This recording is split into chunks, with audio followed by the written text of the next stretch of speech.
Good morning po! At kumusta na po tayo ngayon sa ating mga ginagawa? Tayo po ba ay patuloy na naglilingkod sa Panginoon? At tayo po ba ay patuloy na nanalangin? O tayo ay isa ng reklamador sa time na ngayon? Sapagkat ang COVID, sabihan ng Panginoon, ay patuloy pong umuunti sa ating bansa. Bagamat sa ibang bansa ay dumarami ang COVID, pero sa biyaya ng Panginoon sa atin ay hindi. Pero hindi ibig sabihin, hindi tayo responsible na ipanalangin din ang mga kapatiran sa ibang bansa na dumaranas ng mga kahirapan, ng mga problema.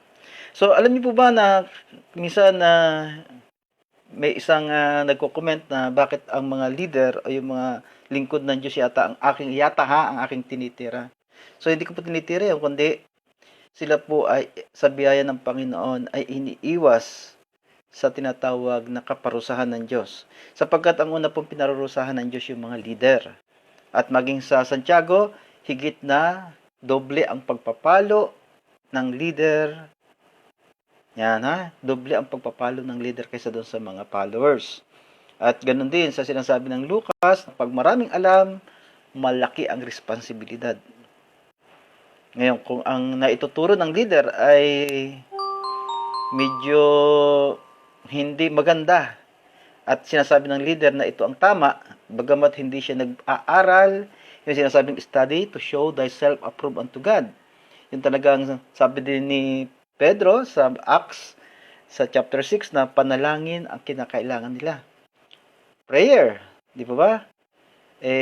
At study the word of God. Pero ngayon, ang mga leader, sometimes yung mga pastor, nagkaroon lang ng kaalaman sa tinatawag na teolohiya, na memorya yung tinatawag na libro, pero yung Biblia ang nakalimutan. Kaya nga may isa doon na nang mabasa ang Biblia, naging ateista. So, may katotohanan yun kung ang alam niya ay puro mga komentaryo doon sa Biblia. Dahil habang kayo nag-aaral ng tinatawag na higher criticism ng Biblia, seemingly, wari lang ha, na parang salungatan ang Biblia. Pero kung pinakinggan ito ng isang ordinaryong tao at naririnig niya ito o nababasa, ma-appreciate niya ang ganda ng Bible. Na bakit sinabi ng ganito sa isa, bakit sinabi? Dahil nga po may mga tema. Pero habang kanyang pinagbubulay-bulayan at nagmamature siya sa salita ng Panginoon, nakikita niya ang ganda. Okay? Kaya gusto ko po yung dalhin dun sa naparusahan ng mga leader. Yan ha, ang naparusahan mga leader ni Yahweh. Bakit sila naparusahan? Ano ang kanilang kasalanan? Kaya buksan po natin ang ating Biblia sa Exodus, Kabanatang 17, talatang 1 hanggang 7. Sabi rito sa talatang 1, ng unang buwan, yan, first month, kung sa atin ay January, nakarating ang buong sambayanan ng Israel sa ilang ng Sin at nagkampo sila sa Kades. Doon namatay at inilibing si Miriam. Okay, sino po ba si Miriam? Ito po yung nag-akusa kay Moses kasama si Aaron, pero siya ang unang nagsalita. Tingnan natin sa chapter 11 ng mga bilang. Ano pong sabi dito? Yan, sabi dito, sina Miriam at Aaron ay nagsalita ng laban kay Moses dahil sa babaeng kusita na kanyang pinakasalan, sapagkat siya'y nag-asawa nga ng isang babaeng taga-Kus. Sa talatang 2, ang sabi nila, sa pamagitan lang ba ni Moises nagsalita si Yahweh? Hindi ba't sa pamagitan din natin?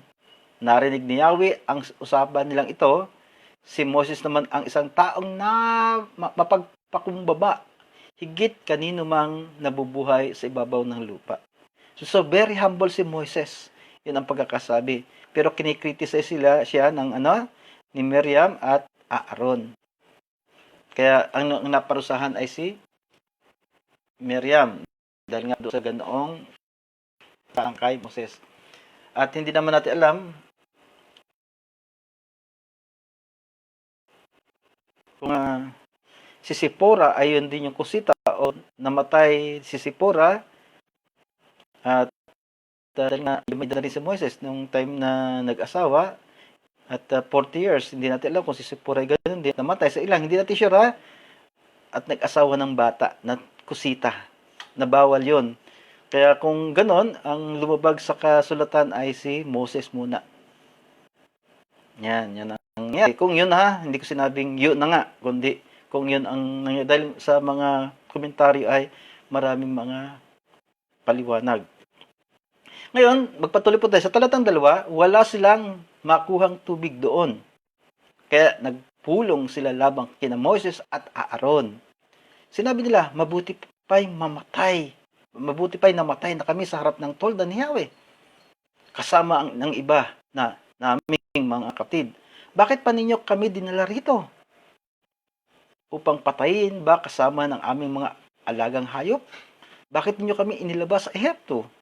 At dinala sa desyertong ito na wala kahit isang butil na pagkain, igos, ubas, o nangungada, wala man lang tubig na mainom.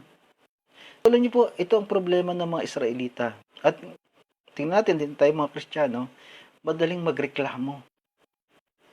So, reklamo. Di ba sa time ng COVID, binigyan na, reklamo pa rin, gusto makalabas. Kasi nga, yung ang virus ay kumakalat. So, ang iba nga po sinasabing hindi raw totoo itong virus na to. Dahil kakaunti pa nun eh. Nung kumalat, ngayon, nagagayat minsan sa gobyerno, nakabagal daw mag-vaccine. O diba? Saan lalagay ang government?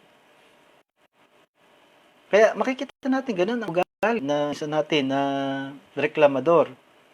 Pero nakalimutan nila, binigyan sila ng tinatawag na pagkain, ng mana, ng pugo.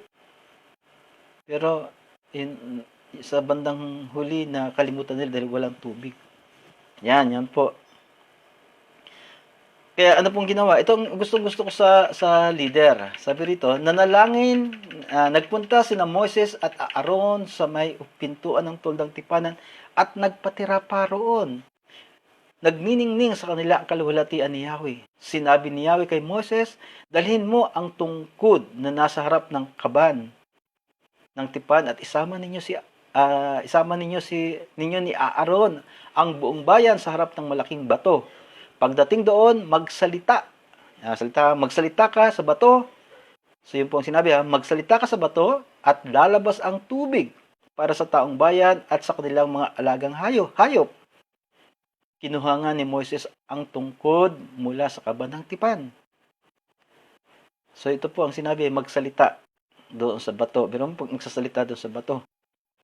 At napakaganda ng ginawa ni Moises. Talagang lumapit siya sa kaluwalhatian ng Diyos.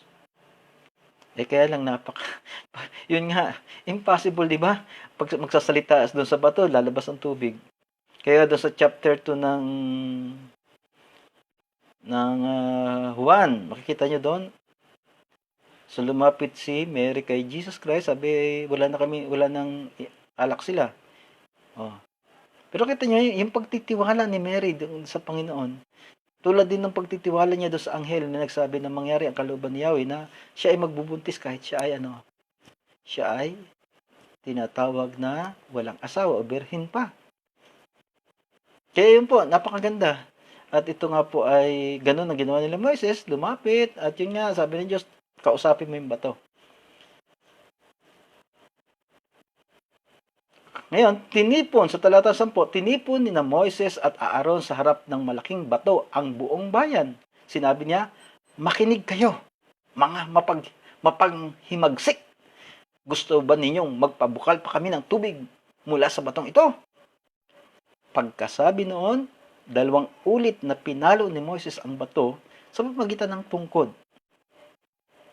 Anong sabi ng Diyos? Kausapin. Pero anong ginawa ni Moises? Pinalo ng tungkod. Biglang bumukal ang masaganang tubig at nakainom ang mga tao pati ang kanilang mga alagang hayop. So grabe So kahit na nilabag ni Moises yung kautusan ni Yahweh na kausapin yung bato, nagkaroon din ng himala nung pinalo niya yung bato. Kaya makapangyarihan ng Diyos. Kahit magkamali ang tao, alang-alang sa mga anak niya na nangangailangan ay gagawa niya ng himala para lang makainom o matugunan yung pangangailangan. Katulad ni Samson na babaero, nung mauhaw, nagsabi siya sa Diyos at binigyan siya ng tubig. Pero ano pong nangyari? Ito pong consequences naman. Okay, talatang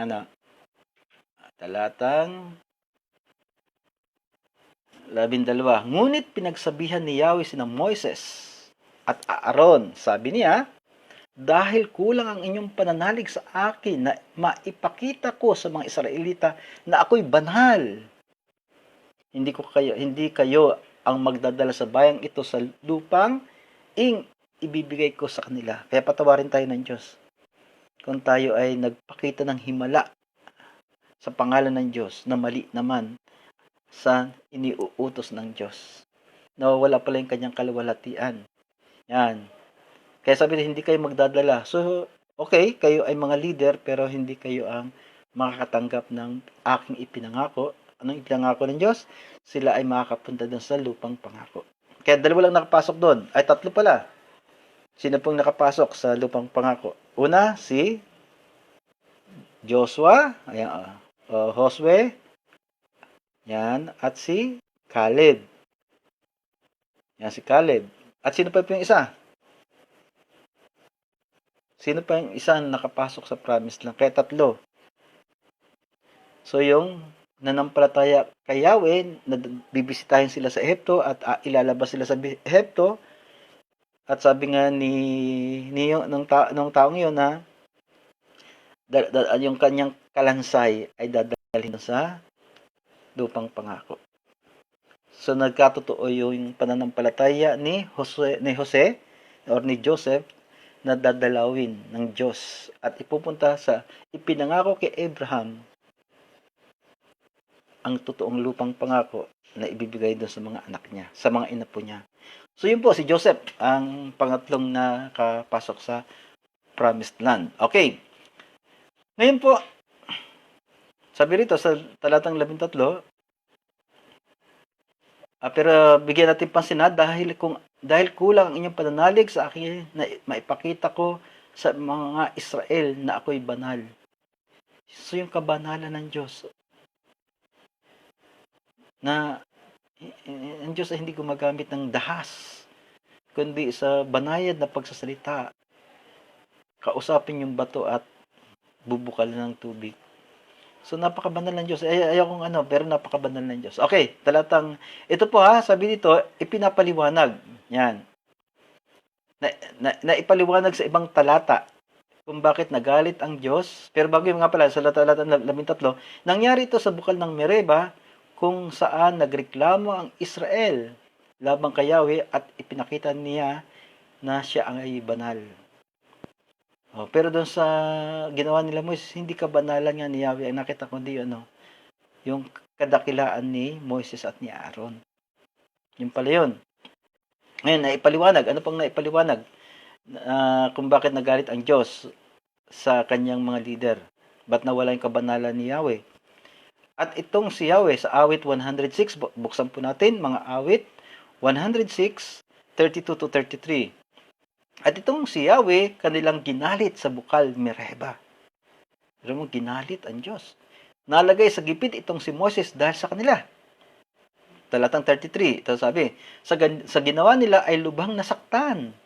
Ang kanyang damdamin, dahas ng salitang nagmula sa bibig ay hindi napigil. So, sobra yung galit ni Moses. Dahas ng salita. So, pwede nating bigyan ng mga katanungan, ano ba yung pananalita ni Moses noong panahong ito? So, dahas na salita. So, kung i-convert natin ngayon, i-evaluate natin, ilalagay natin sa panahon natin, so baka isang uri ng pagmumura ito na talagang minumura niya yung mga Israelita. O kung hindi man, nakakasakit ang damdamin niya sinasalita ni Moses na hindi niya mapigil. Kaya, dito ay naparusahan yung mga leader.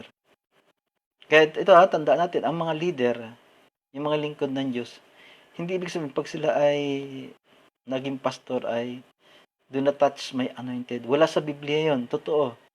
Saan sa Biblia na sinabi na ang mga lingkod ng Diyos ay pinili ng Diyos? Maliban sa Levita, mga Levita yon Pero yung do not touch my anointed, yun po ay ibinigay at sinabi ni David kay Haring Saul na pinapatay siya ni Haring Saul. So wala na po ako nabasa at maging sa New Testament walang sinabi dito na pinili ang mga pastor ng Diyos, kundi kung sino mang gusto maglingkod, maging bishop, tagapangasiwa. Chapter 3 ng unang Timoteo, ganito ang kanyang nasa puso. Hindi sinabing pinili siya ng Diyos, kundi nagnais siya na maglingkod. Kaya nga, sabi nga, marami ang tinawag, ngunit kakaunti ang napili. Bakit? Tulad ng nangyari kay, Gideon, 10,000 yung pumunta, pero ano po yung testing? Yung uminom doon sa batis. So, biro mo nyo, 3,000, 300 lang ang natira. 300 men. Bakit? Sapagkat yung uminom sila parang aso. Ayun pala po ay delikado kung mayroong mga papana, kaya yung mga kaaway. Yung pong maiingat, ganito pong pag-inom pala, ganyan, habang umiinom sila. Sapagkat yung pala ay tinitingnan nila kung may kalaban. So, ganun din sa ministry. Bagamat marami nagpapastor, so-called, o nagiging bishop, so-called. Pero, ang paglilingkod sa Diyos ay mayroong tinatawag na, makikita natin sinabi nga, siya ang pinakamapagkumbabang tao, si Moses. Pero sobra pala pag nagalit. Ano po? Kaya lang sa kanyang galit nga, na hindi niya nakontrol, naparusahan naman na siya ng Diyos at hindi siya nakapasok sa lupang pangako. Mabuti pa si Jose, pati buto ay naipasok. Pero si Moses ay hindi naipasok yung buto doon sa lupang pangako. Itinago ng Diyos hanggang ngayon hindi pa nakikita yung buto ni Moses.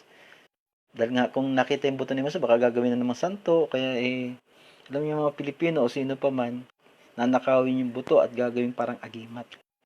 Kaya yun po nga, at ingat tayo mga lingkod ng Diyos, mga naglilingkod, sapagkat ang kaparusahan ng Diyos ay hindi mawawala sa sino mang hindi sumusunod sa kanyang kalooban. Kaya tayo manalangin. Panginoon, gabayan mo kami, at sino makakarinig nito, makakapanood, tumingin mo sa puso niya kung siya nga po ay taong nagpapanggap lamang at dapat siyang maikorek. At ito maging pagpapala o warning naman sa iba na naglilingkod, nagwilling siyang maglingkod, basta't maintindihan lang niya kung ano ang paglilingkod. Kaya salamat po sa time to.